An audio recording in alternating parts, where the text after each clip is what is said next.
उत्तर प्रदेश की राजधानी लखनऊ के सीएमएस कानपुर और रोड ऑडिटोरियम में शिक्षक दिवस के मौके पर शिक्षक सम्मान समारोह का आयोजन किया गया, जिसमें सीएमएस के संस्थापक और चेयरमैन जगदीश गांधी मुख्य अतिथि के तौर पर शामिल हुए।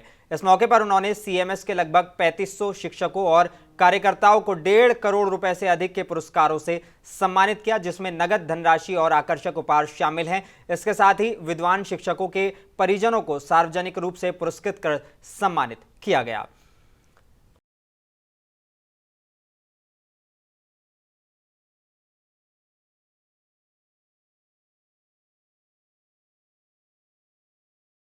राधा कृष्णन सर्वपल्ली डॉक्टर राधा कृष्णन का जन्मदिन भी है। वो हमारे एक बहुत ही आदर्श अध्यापक थे और उनका जीवन समर्पित था बच्चों के लिए।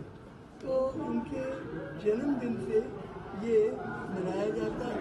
टीचर डे, और ताकि टीचर्स को प्रेरणा मिले, वो भी अच्छे टीचर बने और बच्चों के जीवन को सुंदर बनाए, तो उसके लिए ये मनाया जाता है। हमारे यहाँ भव्य स्तर पर ये कार्यक्रम होता है। करीब करीब 1.5 करोड़ रुपए के आज पुरस्कार नगद बांटे गए हैं और इसके अलावा वस्तुएं जो दी गई है वो काफ़ी अमाउंट की है। तो बड़े भव्य स्तर पर ये होता है हमारे